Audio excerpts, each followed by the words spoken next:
Hi Rishi. Hi. అమ్మా, ఇలా పడ్డాడేంటి? Boss, ఎందుకు బాసు ఇలా భయపడుతున్నారు?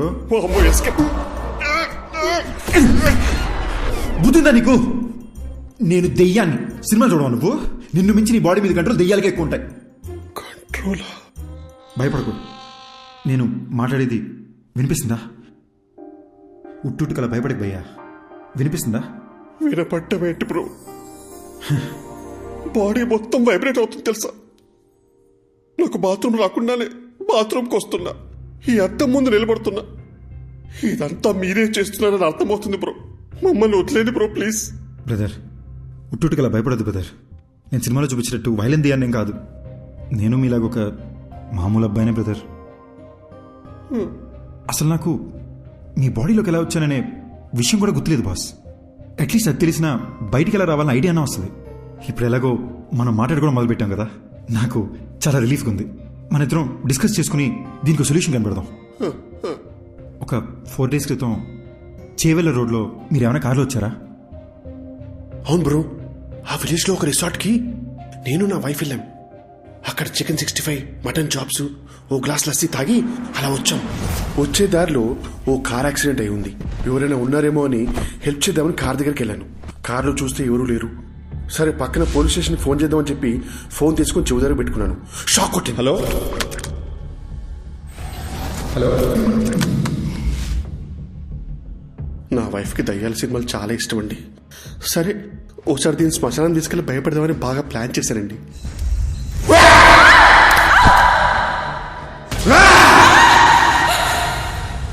అక్కడి నుంచి ఇంటికి వచ్చాక అద్దంలో మీరు కనిపించారండి. సపోజ్ శ్మశానంలో తప్పిపోయి మీకు తెలియకుండా మా లోపలికి వచ్చారేమోనని శ్మశానంకి చెక్ చేశామండి. నిన్ను వచ్చిందే 2 శవాలు, అవి ముసలోళ్ళు. కాటి కాపర్నేమో పోలీసులు తీసుకెళ్లారు. అది నీ డెత్ గురించి ఎంక్వైరీ కానీ నాకు ఇప్పుడు అర్థమవుతుంది. నాకు అక్కడ యాక్సిడెంట్ అయింది. శ్మశానంలో నా గర్ల్ ఫ్రెండ్ భయపెట్టాను. తిరిగి ఇంటికి వచ్చేసరికి అద్దంలో మీరు కనిపిస్తున్నారు. నాకు అంతే బెదురుగుతుంది. ఓపెన్ చేద్దాం బ్రదర్. ఆ డాక్టర్ ఉన్నారు కదా, ఆయన దగ్గరికి మనం వెళ్దాం. నేను మీ ద్వారా నాకున్న డౌట్లు కూడా అడిగి చూస్తా. దీనికి ఏదైనా సొల్యూషన్ కనుక్కుంటారేమో. ఏంటే వచ్చిన ప్రతిసారి ఏదో ఒకటి కొత్త కొత్తగా చెప్తున్నావు నువ్వు. అంటే ఏదో తెలియకుండా ట్రై చేసింది సార్. ఫ్లోలో వర్కౌట్ అయిపోయింది. ఫ్లోలో? అవును సార్. గుడ్. ఇప్పుడు నాతో మాట్లాడేది ఎవరంట? Sir sir Arjun sir. పక్కన కాన్ఫిడెన్స్ సార్. అర్జున్, నువ్వు నాతో మాట్లాడడం యాక్చువల్లీ నాకు ప్లస్సే. Tell me something. రిషి బాడీలోకి వెళ్ళి ఎంటర్ అయ్యావు. సార్ సార్ ఎగ్జాక్ట్లీ ఈ విషయం మిమ్మల్ని అడుగుదానే వచ్చాను సార్. నాకు ఏ విషయం అసలు గుర్తులేదు సార్. అంటే నేనెవరిని, నా పేరెంట్స్ ఎవరు, నా ఫ్రెండ్స్ ఎవరు, నేనెందుకు రిషి మదర్ నా మదర్ అనుకుని తన లైఫ్ బతికేస్తున్నాను, అసలేమీ అర్థం కావట్లేదు సార్. యాక్చువల్లీ నీ ప్రాబ్లం ఏంటంటే నువ్వు చనిపోయావా అని అనుకోవట్లేదు నువ్వు, కానీ రియాలిటీలో నువ్వు చనిపోయి వాడొంట్లో ఉంటున్నావు. నీ మెమరీ యాక్టివ్గా లేదు, రిషి మెమరీ యాక్టివ్గా ఉంది. కాబట్టి రిషి చేసేవాడిని నువ్వు చేస్తున్నట్టు అనుకుంటున్నావు, అంతే కదా. So let's do one thing. నీ మెమరీని రివైవ్ చేయడానికి ట్రై చేద్దాం. అర్జున్, నువ్వు మీ ఇంటికి వెళ్ళు, నీ పేరెంట్స్ని కలు. ఒకవేళ నువ్వు వాళ్ళని గుర్తుపడితే ఆ రిజల్ట్ని బట్టి కేసుని ఎలా సార్ట్అవుట్ చేయాలో I will see to it.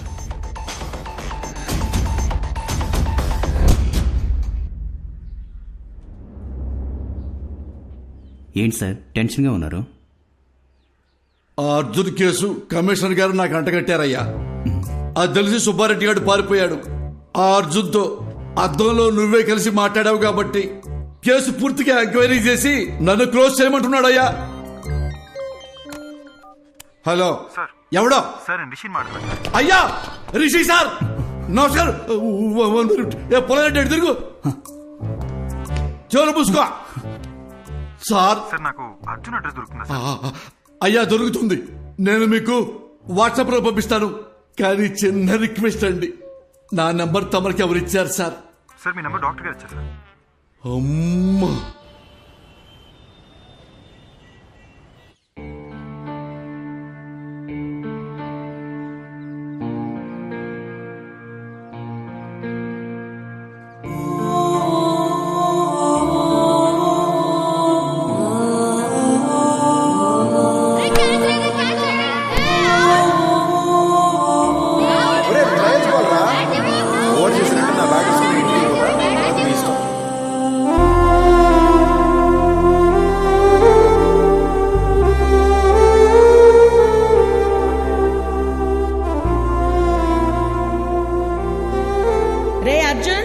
ఒక్కడివే వెళ్ళకు. ఆ సైకిల్ దించలేవురా? నేను దించుతాను, ఏం కాదులే. వస్తున్నా, ఆగు. బాయ్ అమ్మా. అర్జున్ ఆగురా. ఏంటమ్మా? వ్యాన్ దాకా వచ్చి డ్రాప్ చేస్తాను. వద్దమ్మా, ఫ్రెండ్స్ అందరూ నన్ను ఏడిపిస్తారు. ఆగురా. బాయ్ అమ్మా. రే అర్జున్, కూర్చుని వేసుకోరా. రే లంచ్ బాక్స్ పెట్టిస్తాను. లంచ్ బాక్స్ ఏం వద్దమ్మా, నేను స్కూల్కి వెళ్తున్నాను. నేను క్యాంటీన్లోనే తినేస్తాలే. అర్జున్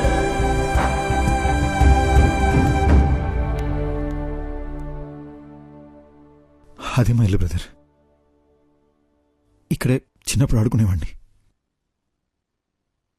ఇప్పుడు చనిపోయిన తర్వాత ఇంట్లోకి వెళ్ళాలంటే చాలా నర్వస్గా ఉంది బ్రదర్.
ఇలా ఏడుస్తూ చూసింది లేదు. మా నాన్న నా బెస్ట్ ఫ్రెండ్ బ్రదర్. ఆయన కళ్ళు ఎదురుకుండా ఏడుస్తుంటే పట్టుకుని ఏడుద్దు నాన్నని కూడా చెప్పలేకపోయాను. సారీ బ్రదర్, ఏడుపు కంట్రోల్ అవ్వట్లేదు. మిమ్మల్ని ఎలా ఓదార్చాలో తెలియట్లేదు బ్రో.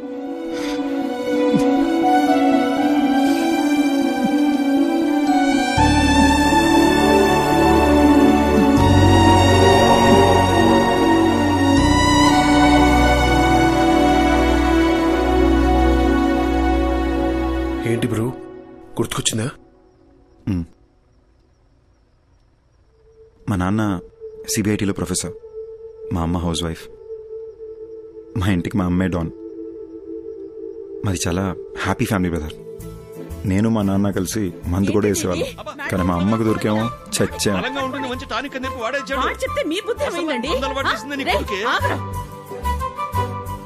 నేను అర్జున్ని ఎంబీఏ చదివేటప్పుడు కలిశాను. And we instantly clicked. మా లవ్ స్టోరీ కాలేజ్ మొత్తం ఫేమస్. అర్జున్ కోపం ఇంకా ఫేమస్. కానీ నా మాట వినేవాడు.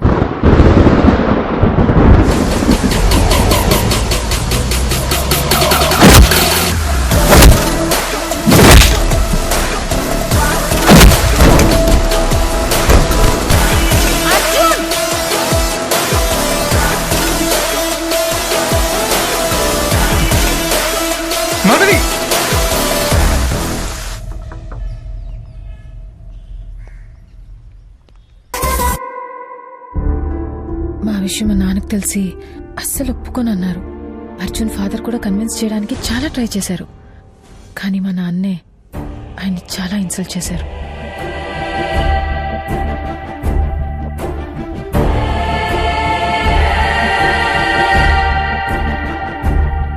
ఆ తర్వాత అర్జున్ ఇంట్లో కూడా అమ్మాయి వాళ్ల పేరెంట్స్ కి ఇష్టం లేకుండా ఈ పెళ్లి జరగకూడదని చెప్పి మాకు సపోర్ట్ చేయలేదు.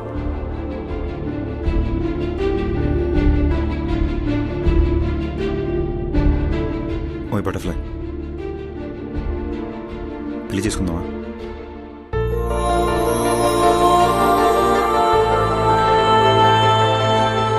పెళ్లి చేసుకుందామా?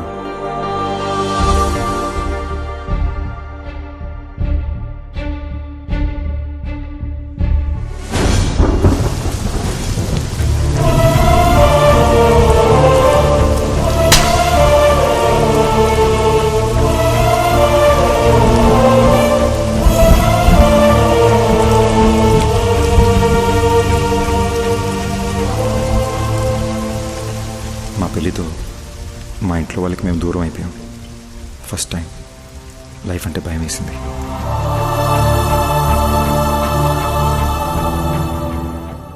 మాధవి అప్పుడప్పుడు వాళ్ళ నాన్నతో ఫోన్లో మాట్లాడేది. కానీ నేనే, అమ్మ కూడా నన్ను అర్థం చేసుకోలేదనే కోపంతో వాళ్ళకి పూర్తిగా దూరం అయిపోయా. పెళ్ళయ్యాక మాధవి ఫస్ట్ బర్త్డే అని ఒక మంచి సర్ప్రైజ్ ప్లాన్ చేశాను బ్రదర్. కానీ రిటర్న్ వచ్చేటప్పుడే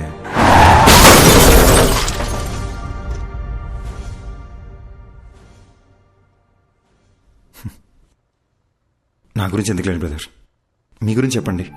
నాకు మీ గురించి ఏమీ తెలీదు. నా లైఫ్ కూడా మీరు నా బాడీలోకి వచ్చే ముందు వరకు చాలా జోవియల్గా హ్యాపీగా ఉండింది బ్రో. మీరు వచ్చిన తర్వాతే లైఫ్ అంతా చిందర వందరగా హౌస్ అరెస్ట్ లాగా అయిపోయిందన్నమాట. Sorry brother. బ్రదర్, ఆ రోజు మాధవి దియా చర్చ్ ఫాదర్ దగ్గరికి వెళ్ళారు కదా, ఆయన ఇలాంటిదే గ్రీస్లో జరిగిన ఒక ఇన్సిడెంట్ గురించి చెప్పారు. 1 minute.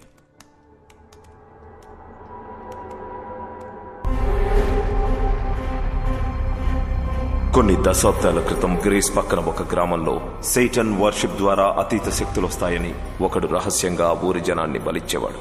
అది తెలుసుకున్న ఆ ఊరి జనం వాణ్ణి చంపేశారు. కానీ కొంతకాలం తర్వాత ఓ చిన్న పిల్లాడికి అద్దంలో ఆ మాంత్రికుడు కనిపించేవాడు. వాణ్ణి ఆ పిల్లాడి శరీరం నుంచి తరిమేయడానికి వేరే దారి లేక ఆ పిల్లాడిని కూడా చంపేశారు. అంటే నేను చచ్చిన తర్వాతే నా బాడీలోంచి వెళ్ళిపోతా అంటావు? అలా మాట్లాడొద్దు బ్రదర్, మీకేం కాదు. అప్పట్లో అంటే పాతకాలం, ఇప్పుడు ఎన్నో టెక్నాలజీలు వచ్చినాయిగా. నేను ఐడియాస్ ఆలోచిస్తాను బ్రదర్, మీరు ఆలోచించండి. మీకే ఇబ్బంది లేకుండా మీ బాడీ నుంచి బయటికి వెళ్ళిపోతాను. పొద్దున్న లేసి మళ్ళీ డిస్కస్ చేద్దాం. Arjun, good night brother.